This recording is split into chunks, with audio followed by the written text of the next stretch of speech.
Now,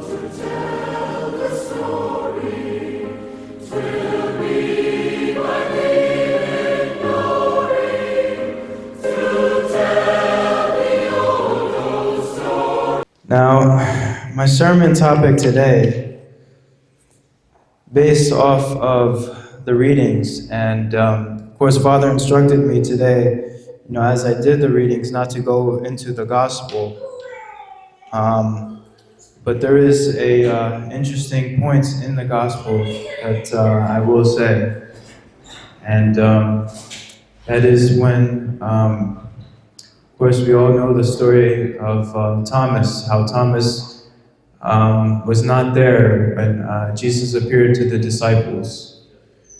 And then afterwards, when the disciples told Thomas of the glorious kind of almost miracle of seeing Jesus and with the hands and the sides, Thomas did not believe. This is the gospel that was intended to be for today, according to the lectionary page.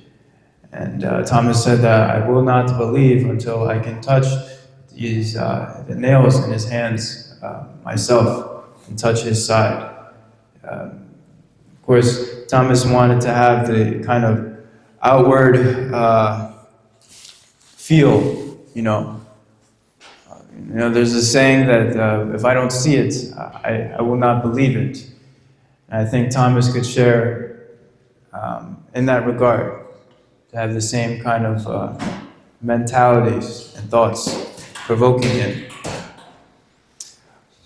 One thing I will say is that there is an interesting response.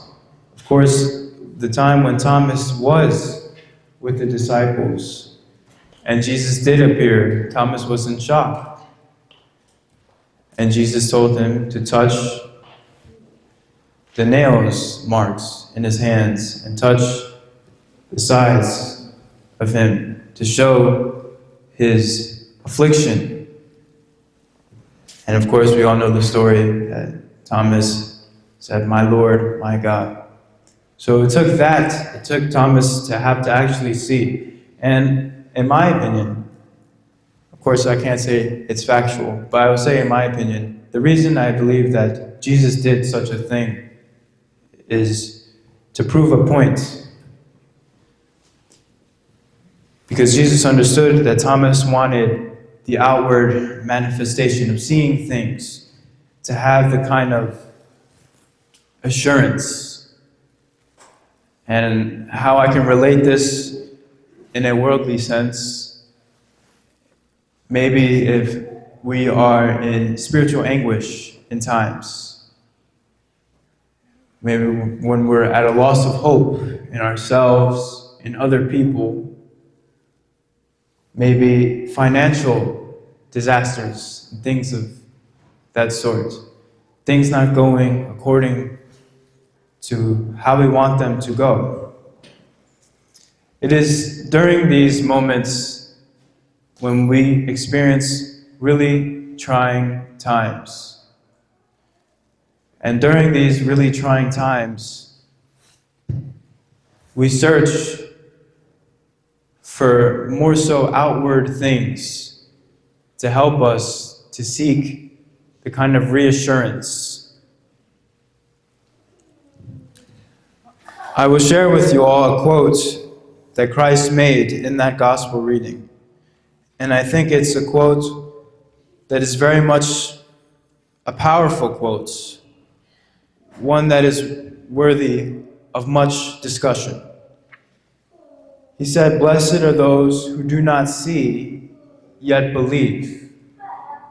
To have the kind of ability that though outwardly things may not be going according to how we would like them to go. Maybe we're in debt financially. Maybe we owe money to the bank. Maybe our loved ones are mad at us. Maybe we're mad at them.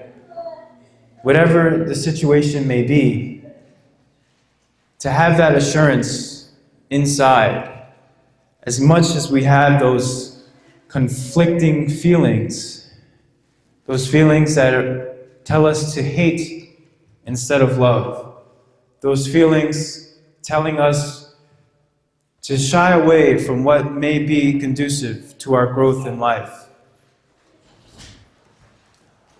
I would like to say that when we have those feelings, it is a great test of God's power in our lives. And God is calling us to be able to weather the storms. Of course, we know many times in the Bible, Jesus having the ability to command the storms, to command the waves, to command the lightning, the thunder, everything in life, to obey to his will.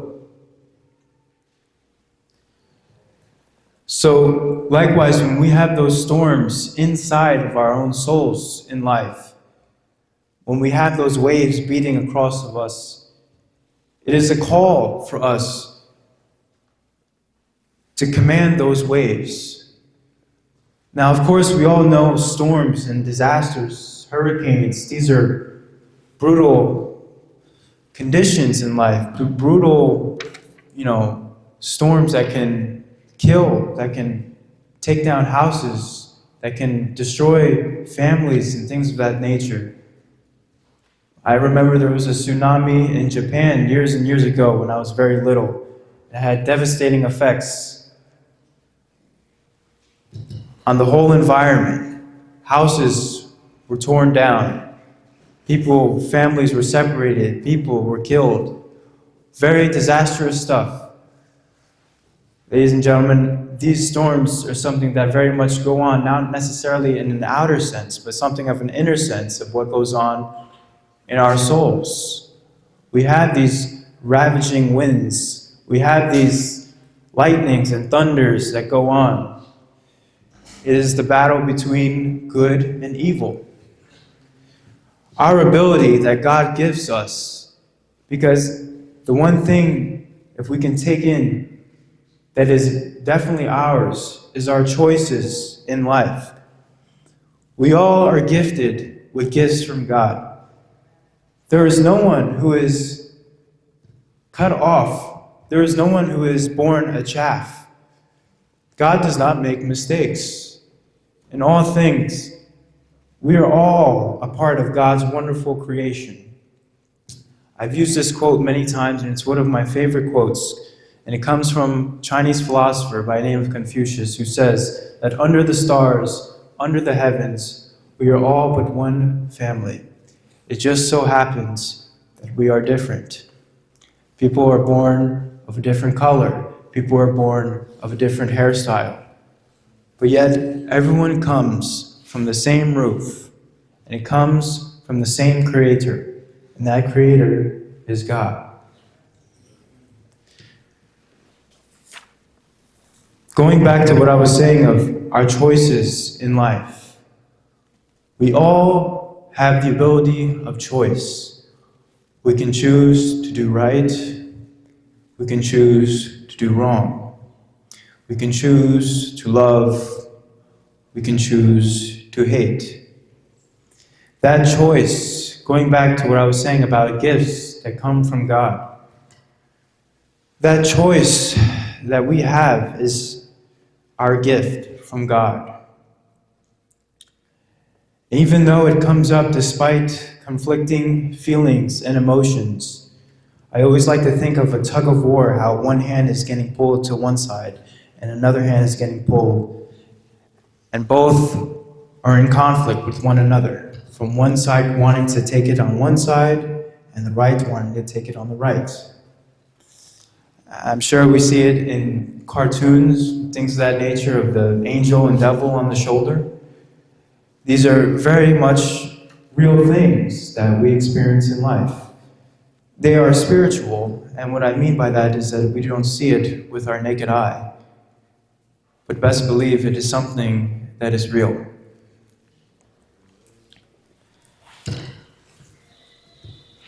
And one discernment, I believe, that I can make from those two conflicting feelings is that one is very loud, one is very kind of pressing on you to do something. And I like to think that sometimes that pressing is not necessarily for the better. It presses you to want to act, the kind of pressure to kind of force you to do things that maybe you might even think that is the right thing to do. But you don't see until you do it the consequences from the actions. When we talk about God as being spirits, Jesus made, I think, a wonderful kind of description of it in his talk with Nicodemus, when he described the Spirit as something of a wind. How you do not see the wind, but you can feel it, and you can feel when its presence is amongst you. Likewise, at least from my understanding, you may not necessarily see physically a good force, but you can feel it. You can feel the love, you can feel the connection towards it. It is something that is spiritual and holy, spiritual in a good sense. It is something that is divine. It is quiet. It is all nurturing. It is all loving.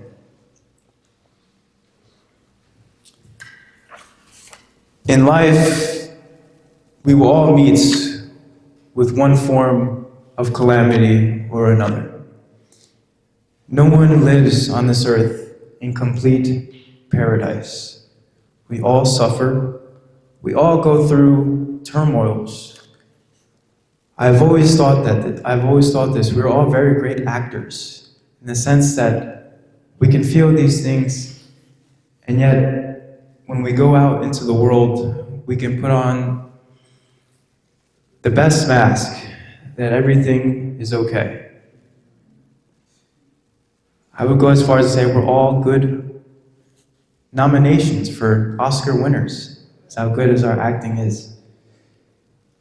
We can put on a wonderful front, but don't be surprised in your course at work, in your interactions with those that are outside of the church, that are on the street, maybe in pharmacies that you go to pick up medications or to pick up any supplies that you need, when you go to the supermarkets, that those same people that you see are suffering their own kind of battle in life.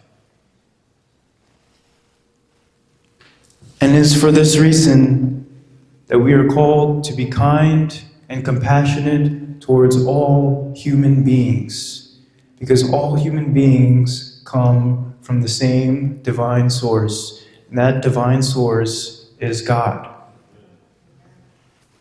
With that being said, going back to what I was saying about the force that pushes on us, sometimes in our interactions with people, we may have an inclination to not want to engage, to not want to get to know someone.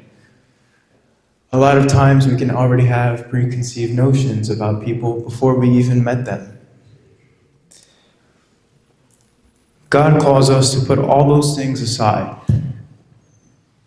and to treat someone as if they were God themselves, in the sense that they are a creation from God, and they deserve the respect and the recognition just by that. In today's worlds of standards, you need to have a lot of money in a lot of societies in order to be considered someone of worth, someone that is successful. You need to own a lot of businesses in order to be someone who is very well liked and very much well appreciated. But ladies and gentlemen, we already have the best business and the best inheritance that could ever possibly come from anyone. And that inheritance is being a descendant from God Himself. There's a quote by another novelist, Leo Tolstoy, who said that respect was created to replace the spot where love is supposed to be. And what he meant by that is that we all have the inner kind of feeling in us to love other human beings. And that the respect that we give, it's something that all of us have already earned. Take aside all the sins of someone that they may have, or anything about them that may be ugly, that may not be pretty in the sight of God. We're called to live as Jesus lived. And when you look at the life of Jesus, Jesus would dine with sinners. Jesus spent time with those who were, the biggest sinners of his age, prostitutes, you name it, murderers, adulterers, fornicators, all things of all sorts of different kinds of defilements and sins. Yet Jesus took time with all of them, as we know in the Bible when the Pharisees rebuked him for sitting and dining with sinners. Many times it is those that may not live godly lives, who are most in need of God's love and compassion. They are lost. And maybe God put us here to help them to get steered on the right path. As we all know, God works in mysterious ways. And who's to not say that maybe one of those ways that God works is to use you as a ways of means to helping other people see the light of God and see what it means for them to live in that light of God, for them to come to their senses of what it means to live. Of course, we know we fight an enemy in this world, and that enemy works very hard to make us to lose sight of what is most worthy and holy in us. He will tell us all sorts of rubbish and all sorts of lies to deter us. But our job is to hold fast to the teachings of God. Our job is to pray. Our job is to pray not only for ourselves, that we may have the spiritual vitality to awaken our own inner lives, but to have the same inner vitality for those around us, that they may be spiritually fed. It's the same way as physically we feed our bodies to nourish them, that they may work. So likewise, we need something of a kind of inner spiritual food to rejuvenate our souls. That is where the prayers come in. That is where the reading of Scripture comes in. The hearing of sermons, the listening of sermons. We have all wonderful platforms in this day and age that can connect us to God.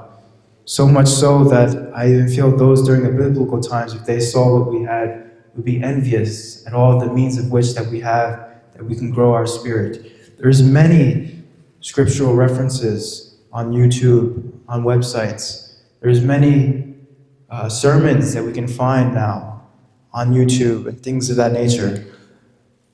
I believe, if I'm not mistaken, that the Bible is the best-selling book of all time. With how much anywhere, you can pick up a Bible and you can connect to God. We have our daily breads in the back, in which every day we have a devotional that you can meditate on and hold on to help to grow our lives. These things are very important in our life. Just as we seek food and we eat food every day, if we went out one day without eating food, I don't think there's any doubt that we would be very hungry. But one day without God, who's to say that not many of us take it for granted? We put a lot of stock in things of this world that they may give us value. But God is the only one who gives life.